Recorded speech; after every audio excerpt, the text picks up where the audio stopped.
Welcome to the Everything Aesthetics Podcast, designed to help you unlock the secrets of building and sustaining a successful medical spa. This episode is brought to you by Derm Aesthetic Consulting, a company dedicated to helping owners, managers, and providers build and sustain a successful med spa business or aesthetic career. And now, here are your hosts, Dr. Lisa Jenks and Ashley A.J. James. Hello and welcome back. I'm Dr. Lisa and I'm here with AJ. How are you? And this is Everything Aesthetics, where we help you unlock the secrets to building a successful med spa practice. And today we're going to talk about the male aesthetic client. Did you know, AJ, that currently men make up about 10% of male aesthetic clients across the country, but that is expected to double in the next 4 to 5 years. It really is. I did know that. And I noticed that in my own clinic that there was more of a population of men wanting services, but they're very different than our female patients. Yes. So what men want that women don't want, men want to know what it is, how it is, and how much it is. And they want it now. They want the facts. They don't want the facts. They don't want to build a relationship. They don't want to talk about what they did over the weekend. They're here. They want the treatment. Goodbye. Yes. And most men want a very simple regimen and to very clearly understand what they need to do afterwards. Yes. But they also are I'm seeing a trend where they're starting to get very conscious of their own looks, and they do care about the way they look, and they do want to look younger. But yes, if you set them up on an Obagi plan with 14 million different steps, they're not going to do it. No. They want a cleanser, they want a hydrator, and they want a protector. Yes. Yes. So you have to market to men a little bit differently in addition to talking to them differently. And again, I think that's because of the fact that they want to know the facts. We women are in it more for the experience. We want like to shop. We want to shop, and we love the beautiful flowers on the flyer because that makes us think of something pretty. Men aren't quite that way. No, they just want straight to the point. They want to know what the cost is. They want to know what the treatment is, how it works, and how long it's going to last. And so when you're consulting with your men, your approach has to be different than what it would be for your women clientele. I think in most of our episodes, we've talked about building that relationship and communicating. And men, they do want communication, but sitting in a consultation room for 45 minutes learning about how Botox works isn't something that they're going to be interested in. They're going to be zoned out within 5 minutes. So being more precise, more quick to the point, and usually they don't need a lot of time to make a decision. No. Usually they want it then. And the great thing about men is once they decide that they like you, they are very loyal customers. Women tend to, even our best female women clients do tend to shop around a little bit. They do. Their best friend entices them to come to a Botox party at some other spa, Right. or they're on the hunt for a sale and they're shop around. Men are very loyal and they will stick with you if you earn their business. And interestingly enough, though, too, whereas your women will gossip with their friends about where they got their Botox or who their facial expert is, men will not discuss this with their friends. This isn't something that you sit around a table during their fantasy draft and say, by the way, I went and got Botox over here. So, don't expect your men to be the ones that are going to be the huge referrals, but they will be your very, very loyal customers. Yes. Yes. We actually, not every med spa has the space for this, but at Genesis, we have a separate little waiting area for our male clients. It's a little bit more masculine, nice. Decorated. It's quieter and smaller so that they don't have to feel like they're sitting in with a bunch of women. Although some of our men prefer to go sit with all the women. Of course. But, also having, male magazines for them to browse through while they're waiting, just making them feel a little bit more comfortable and not that they're in a foo-foo spa environment. Exactly. And in fact, we have an entire male service menu. It's smaller than the females, and many of the things in the two service menus are identical, but instead of the facial being called the Forever Young facial, it's called the Gentleman's facial. And that's a good point, Lisa. Tailoring to the men is very important. Even though they're only 10% of your demographic, where your revenue is coming from, it's still equally important. So some of the services that are very attractive for men and are huge for men are hair removal, yes, as well as Botox. So, if you're not marketing to them, you could be losing a lot of revenue because, men specifically for hair removal and Botox, those are two big revenue makers. We've never yet heard a female say, "Oh, honey, I love all that hair on your back," have we? No. I'm just thinking about my husband right now. So, so AJ's right. You need to advertise your laser hair removal in ways that are attractive to male clients and make them feel like they would be welcome in your business. And get creative with your services with men.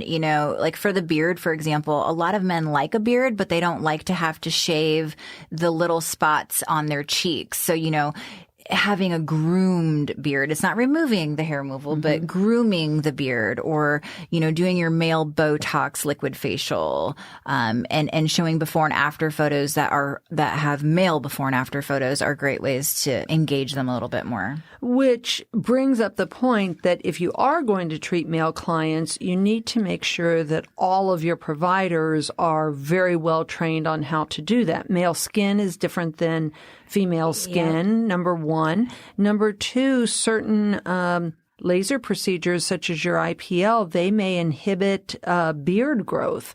Long time ago when I was first learning to do IPL, a husband of one of my estheticians served as the model, and the trainer forgot to tell us that could disrupt his beard growth.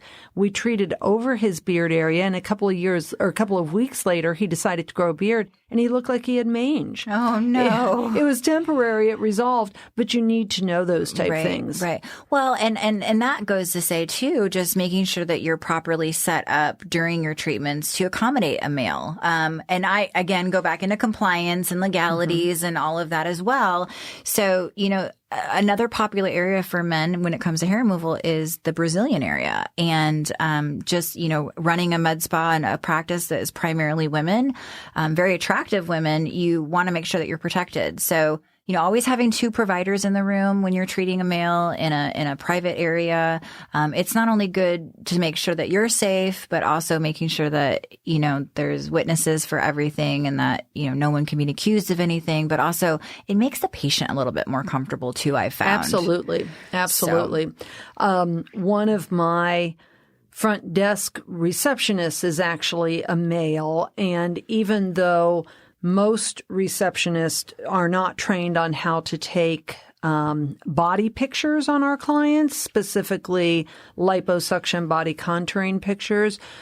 I trained him so that he could be the one taking all pictures of body parts on male clients. Smart. So if you can think of creative ways like that to protect your staff. Right. And that, again, you may not have those situations. You hope you don't have those situations, but sometimes people will not do business with you because they're just not comfortable. Yes. So, look at it from that aspect more than anything, but then secondary, just making sure that your staff is safe. Absolutely. It's also important that anybody who's doing injections, neurotoxins or filler injections on men knows how to treat males differently than females. You don't want to give a male client a brow lift, for example. And most of us are taught when we first learn how to do Botox, we're taught how to put it across the forehead in a way that will give a subtle lift. That's not what your male clients want. No, and that's actually one thing that you really focus on during our injectable fast track training classes that we host, is how to treat a male patient versus a female patient.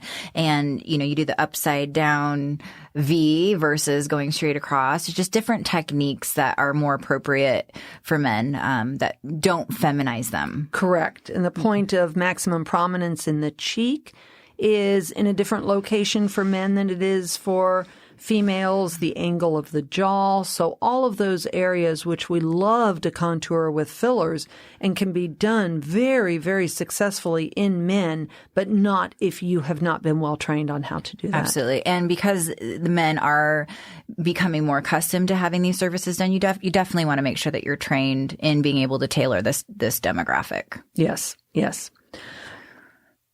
Men are great clients, and many of the services that the medical aesthetic industry offers are ones that they're now asking for. Interestingly, if you take a large group of men and ask them what bothers them the most about their face, what area do you think it is?